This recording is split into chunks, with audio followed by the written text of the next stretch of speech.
Praise the Lord. கிறிஸ்துவின் சமாதானம். எப்படி இருக்கிறீங்க? இப்போ ஒரு ரீசண்டாக ஒரு கேள்வி ஒன்று வந்திருக்கு. என்ன கேள்வினா, நாம் கிறிஸ்தவர்களாகிய நாம் கல்லறை திருநாளை கொண்டாடலாமா அப்படின்ற ஒரு கேள்வி தான். அது என்னதுங்க கல்லறை திருநாள் அப்படின்னா, கிறிஸ்தவர்கள் எல்லாருமே நவம்பர் 2ஆம் தேதியை, நவம்பர் 1ஆம் தேதி புனிதர் திருவிழாவையும் நவம்பர் 2ஆம் நாளை கல்லறை திருநாளாகவும் கொண்டாடுவது வழக்கம். அது ரொம்ப நாள், அதாவது 1ஆம் நூற்றாண்டிலிருந்து இது வழக்கத்தில் இருக்கிறது. அப்போ திரு அவை ஒன்று செய்து அப்படின்னா, தூய ஆவியானவருடைய வழி நடத்துதல் இல்லாமல் திரு அவை இயங்குவது இல்லை. நாம் அதை விசுவசிக்கிறோம். அப்போ இந்த கேள்வி எங்கேருந்து வருதுன்னு கேட்டிங்கன்னா, சிலர் பிரிந்த நம்முடைய அன்பான சகோதர சகோதரிகள் அவர்கள் ஒரு டாக்டரின் கையில் வச்சுக்கிட்டு இது வேறு ஒரு மதத்திலிருந்து வந்தது, அவர்களுடைய நம்பிக்கையிலிருந்து வந்தது அப்படின்னு சொல்லி நம்மளை வேறு மாதிரி, அதாவது இங்கேயும் அங்கேயும் ஒரு கம்பேரிசன் கொடுப்பாங்க. அப்போ ஆடு வெட்டுறது மாடு வெட்டுறதுன்னு கேட்டிங்கன்னா, அது வேறு ஒரு மதத்திலிருந்து வந்தது கிடையாது. அது ஆபிரகாம் பிறகு அதிலிருந்து வந்த பழி கொடுக்குதல் அப்படின்ற ஒரு இது ஆபிரகாமிலிருந்து வந்தது. இது மற்ற இடத்துக்கு போயிருச்சா அப்படின்னு கேட்டால் அந்த விவாதத்துக்குள்ளே நான் வரலை. நான் சொல்ல வந்தது, நமக்கு அப்படின்ற தொன்று தொட்டு வந்த ஒரு பாரம்பரியம் இருக்குது. இதுதான் திரு விவிலியத்தில், அதாவது கத்தோலிக்க திரு விவிலியத்தில் இணை சேர்க்கை அப்படின்னு சொல்லிட்டு ஒரு புத்தகங்கள் இருக்குது. மக்கபேயர் ஆகமத்தில் பார்க்குறோம். அதில் அங்கே வருகிற ஒருத்தர் என்ன பண்ணுறாரு, மரித்தவர்கள் அவர்களை அடக்கம் செய்து அவர்களுக்காக ஜெபம் பண்ணுகிறாங்க. ஏன்னா நம்முடைய மூதாதையர்கள் அப்படி விட்டுவிடக்கூடாது. இது நம்முடைய மரபு, அதாவது இஸ்ரேலர் மக்களுடைய மரபிலிருந்தும் அது வருகிறது. இப்போ கத்தோலிக்க திரு அவையில் நமக்கு ஒரு நம்பிக்கை இருக்குது. என்ன நம்பிக்கை அப்படின்னாக்கா, நான் கத்தோலிக்க திரு அவையை மட்டும்தான் கேட்குறேன். நீங்கள் கத்தோலிக்க திரு அவையில் இருந்தீங்கன்னா இந்த நம்பிக்கை, நீங்கள் நம்ம எந்த இடத்துல நாம் பிறக்கப்பட்டிருக்கிறோமோ அதில் ஆண்டவர் இறைவார்த்தின் வழியாக, நம்முடைய குருவானவர்கள் வழியாக, நம்முடைய சர்ச் டாக்டரின் வழியாக நமக்கு அநேக காரியங்களை எடுத்து சொல்லியிருக்கிறாங்க. அதுதான் நம்மளுடைய விசுவாசம். இதுதான் விசுவாச அறிக்கை சொல்லுது.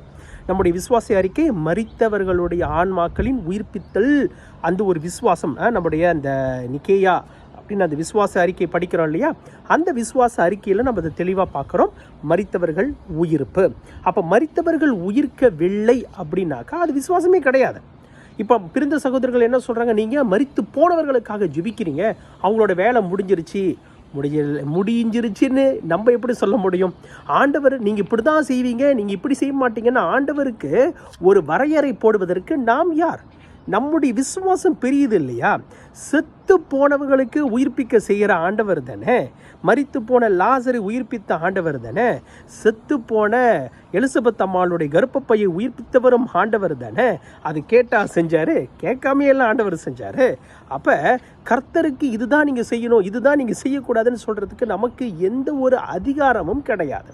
அப்போ நம்ம என்ன புரிஞ்சுக்கணும் முதல் கேட்டிங்கன்னா, உத்தரிக்கிற ஸ்தலம் அப்படின்றத பகிற்றின்னு சொல்லுவாங்க. கத்தோலிக்கர்கள் இந்த உத்தரிக்கிற ஸ்தலம் மீது நமக்கு நம்பிக்கை இருக்கிறது. இதுக்கு எங்கே ஆதாரம் இருக்குது அப்படின்னு கேட்டிங்கனாக்கா, பவுல் 1 கொரிந்தியர் 5வது அதிகாரத்தில் பவுல் சொல்லுவார், ஒரு ஆன்மா மீட்படையணும். நான் பார்த்துக்கிட்டு இருக்கேன், அவன் இச்சையான செயல்கள் செஞ்சிட்ருக்கிறான், அதாவது ஒரு பரத்தமையில் ஈடுபட்டு இருக்கிறான். நம்ம எப்படி அவனை பார்த்துட்டு சும்மா இருக்கிறது? அவனை சாத்தானிடம் ஒப்புவிப்போம், அந்த இடத்துல ஒரு கந்தக நெருப்பும் இருக்கிற இடத்துல அவனை ஒப்பு கொடுத்துரும் அப்படின்ற ஒரு வசனம் வரும். அப்போ பவுல் யாருக்கிட்ட அதை ஒப்பு கொடுக்குறேன்னு கேட்டால் சாத்தானுக்கிட்ட ஒப்பு கொடுக்குறாரு. ஏன்? அப்போ இறுதி நாளில் இயேசு கிறிஸ்து வரும் பொழுது அவன் மீட்படையவான். அப்போ நாம் பாவத்தோடு, ஒரு சிலர் இயேசு கிறிஸ்துவுக்கு உகந்தவர்களாக ஞானஸ்தானம் பெற்று, ஆனால் கர்த்தருடைய கீழ்ப்படிதலின்படி நடக்காமல் பாவத்திலே வாழ்கிறவர்கள் கடைசி காசை திருப்பி கொடுக்காதவரை அங்கிருந்து வெளியேற மாட்டார்கள். இயேசு கிறிஸ்து ஒரு ஓமையில் சொல்லுவார் இல்லையா, அதே போல் நாம் கடைசி காசை, அதாவது செய்த பாவத்துக்கு முழு பரிகாரமும் செய்த பிறகுதான் அங்கிருந்து பரலோகத்துக்கு போகணும். ஏன்னா ஆண்டவர் நம்மளை முன்குறித்து வச்சுட்டார். அப்போ கண்டிப்பாக அவர் நம்மளை பரிசுத்தத்தோடு மேலே எடுத்துகிட்டு போகணுன்ற நம்பிக்கையோடு தான் நம்ம ஞானஸ்தானத்தை பெற்றுட்ருக்கோம். ஆனால் இடையில ஒரு பரத்தமை, அந்த 1 கொரிந்தியர் 5 பவுல் சொல்லுகிறபடி நாம் பாவக்கரைகளில் விழுந்து பாவத்தில் இருக்கும் பொழுது நாம் சுத்திகரிக்கப்படணும். சுத்திகரிக்கப்படுவதற்கு பவுலே சாத்தானுக்கிட்ட ஒப்பு கொடுக்குறேன் அப்படின்னு ஒப்பு கொடுக்கும் பொழுது இதுதான் நமக்கு பெக்கட்ரி. நாம் ஒரு கட்டத்தில் நாம் இந்த ஒரு சுத்திகரிப்புக்கு நம்மளை ஒப்பு கொடுக்கப்பட்டு சுத்திகரிக்கப்பட்டு அந்த ஆன்மா ஆண்டவருடைய வருகையின் போது முழுமையாக ஆண்டவரிடம் எடுத்து கொள்ளப்படணும். இதுதான் பெகட்ரி. அப்போ நம்ம மரணம் அடையும் போது எல்லாமே 100% நீங்கள் பரிசுத்தமான வாழ்ந்து நீங்கள் செத்து போயிருவீங்களா? யாராலும் சொல்ல முடியுமா? நான் பரிசுத்தர் யாராவது வாய் திறந்து சொல்ல முடியுமா? ஆனால் அதற்காக நாம் போராடுகிறோம். அந்த ஒரு சிலுவையை தேக்கிட்டு தான் போகிறோம். இயேசு கிறிஸ்து நம்மோடு கூட இருக்கிறார். ஆனால் மரணம் அப்படின்று வரும் பொழுது நம்ம ஏதாவது மன்னிக்கப்படாத கேட்கப்படாத ஏதாவது ஒரு பாவங்கள் இருக்கலாம். அதை முழுமையாக சுத்திகரிக்கப்பட்டு போகணும். அப்போ இதனால தான் கல்லறை திருநாள் அன்று இந்த ஆத்துமாக்கள் ஞானஸ்தானம் பெற்று ஆண்டவரில் நான் மீட்படையவேன் அப்படின்னு சொல்லி நினச்சிக்கிட்டு வந்த ஒரு ஆத்மா இது ஏதாவது வகையில் தவறு செய்திருக்கலாம், தவறுகளில் இருந்தே அவங்க மரித்திருக்கலாம், மன்னிப்பு பெறாமல் மரித்திருக்கலாம். அதனால தான் அந்த ஆத்துமாக்களுக்காக நாம் ஜெபிக்கணும். இது எங்கே சொல்லியிருக்குன்னு கேட்டிங்கன்னா, அது 1 கொரிந்தியர் 15வது அதிகாரம் 28, 29 வசனங்கள் இப்படியாக சொல்லுகின்றன.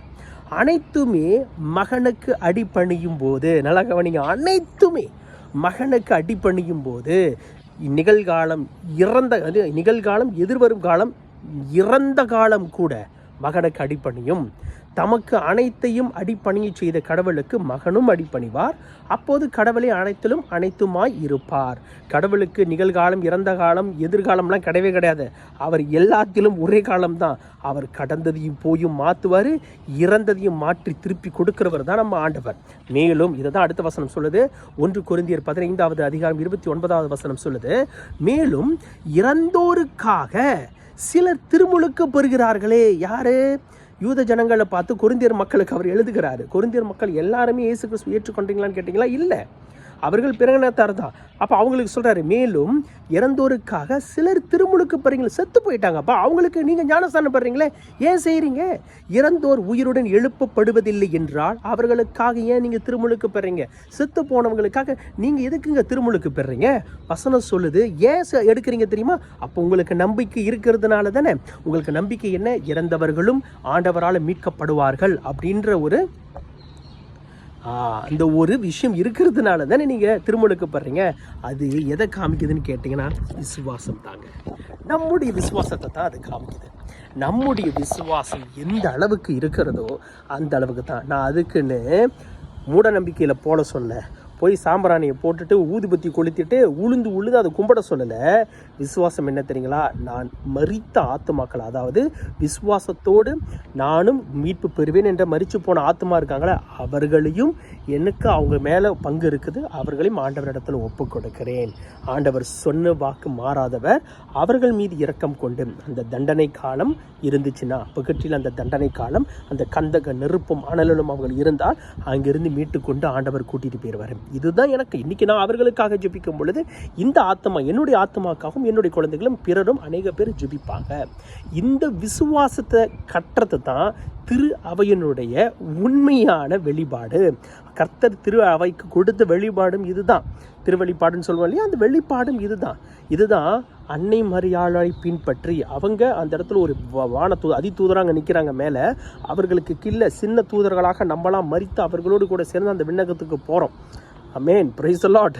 நம்ம அன்னை மரியாளோடு கூட சேர்ந்து போகணும், புனிதர்கள்லாம் அங்கே இருப்பாங்க, நம்மளும் புனிதர்களாக மாறணும்னு தான் திரு அவை விரும்புகிறது. அதனால தான் இந்த விஷயத்தை சொல்லுது. இந்த திருவிழாவை, அதாவது மரித்த கல்லறை திருவிழா கொண்டாடும் பொழுது நானும் ஒரு நாள் அங்கே போவேன், பரிசுத்தத்தோடு போகணுன்ற ஒரு அக்கறை, ஒரு எண்ணம், சிந்தனை நமக்குள்ளே வரணும். Praise the Lord. அப்போ சும்மா வெறுமனே கல்லறை திருநாள் கொண்டாடலை. நம்ம எல்லாம், நான் மட்டும் தனியாக பரலோகத்துக்கு போகக்கூடாது. என்னில் சில பேர் குறைவாக இருக்கிறாங்க, அவர்களையும் கூட்டிக் கொண்டு, ஏன்னா அந்த ஆவி தான் ஆண்டவர் கொடுத்துருக்கிறாரு. உன் மீது நீ அன்பு காட்டுவது போல உன் அயலான் மீது நீ அன்பு காட்டுவாயாக.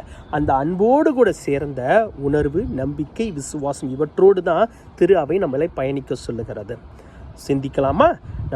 நமக்காக மட்டும் ஜெபிக்கலை, நம்ம குடும்பத்தினருக்காக ஜெபிக்கலை, நம்முடைய மரித்த விசுவாசிகள், அவர்கள் ஆண்டவருக்கு எதிராக தப்பு பண்ணியிருப்பாங்க, அது யாருக்கு தீர்க்கிறது? நம்ம தானே தீர்த்தாகணும். அப்போ நமக்கு அந்த கடமை இருக்குது. எப்படி டேனியல் தன்னுடைய மூதாதையர்களுக்காக ஜெபித்தார், மூதாதையுடைய பாவங்களுக்காக ஜெபித்தார். அப்போ டேனியல் செஞ்சது தப்புன்னு ஆயிரும்ல. டேனியல் மூதாதையுடைய பாவங்களுக்காக ஜெபித்தார், நம்மளும் அதற்காக ஜெபிப்போம்.